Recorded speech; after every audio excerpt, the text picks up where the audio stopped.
La transition écologique nécessite que tous les acteurs de la société civile organisée se rassemblent. Bonjour.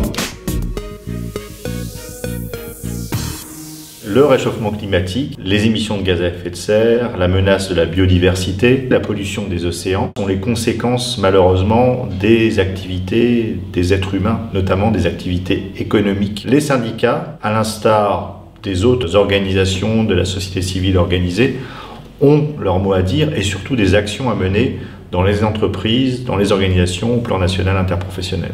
Les syndicalistes ont un rôle à jouer au sein des entreprises, au sein des administrations pour challenger, questionner les directions sur leur comportement vis-à-vis de l'environnement. Les directions devront répondre aux questions légitimes des représentants du personnel sur, par exemple, le rapport environnemental, le rapport RSE que produisent régulièrement chaque année les entreprises. Pour l'UNSA, la transition écologique est une formidable opportunité économique. La croissance verte, ça a du sens. Contrairement à certains pays, la France n'a pas encore pris ce virage. On sait aujourd'hui que des millions d'emplois pourraient être créés grâce à des nouvelles activités ou aux transformations écologiques des entreprises. Un exemple concret, les nouvelles formes de mobilité sont des opportunités économiques importantes pour des acteurs émergents. On le voit bien, il y a des nouvelles formes de déplacement qui désormais sont compatibles avec l'environnement. Eh bien, à chaque fois, ce sont des emplois créés et des économies d'effectuer sur le bilan carbone.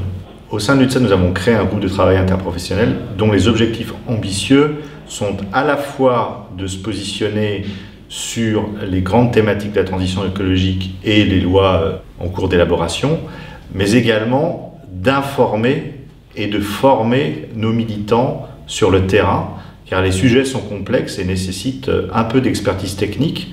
Donc au-delà de l'information ou de la position politique, ce groupe de travail sera là pour doter nos militants, nos responsables syndicaux, d'outils pour eux-mêmes challenger les directions des entreprises et des administrations sur leur comportement vis-à-vis de l'environnement.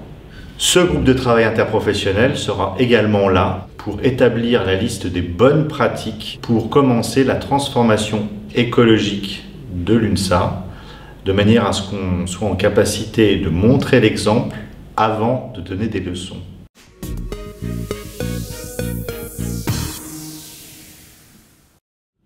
La transition écologique nécessite que tous les acteurs de la société civile organisée se rassemblent. C'est dans ce cadre et dans le prolongement de l'accord de 2016 que l'UNSA a renouvelé un accord de partenariat avec France Nature Environnement.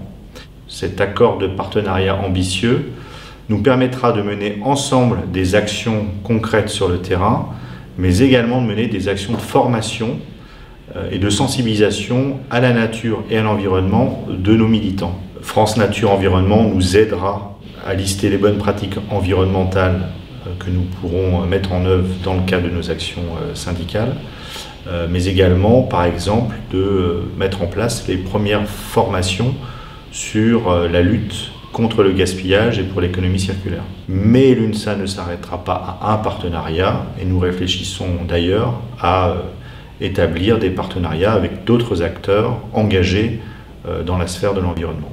L'enjeu pour l'UNSA, tel que nous l'avons débattu lors de notre congrès de Rennes, c'est l'enjeu de la double transition technologique et écologique. Pour un syndicat, l'enjeu c'est d'accompagner les travailleurs qui seront confrontés ou frappés de plein fouet par cette double transition. Des activités économiques vont disparaître, d'autres vont naître. L'intelligence artificielle, la robotisation va frapper le salariat, des nouvelles formes d'emploi vont naître et l'UNSA doit être au rendez-vous pour accompagner tous ces travailleurs.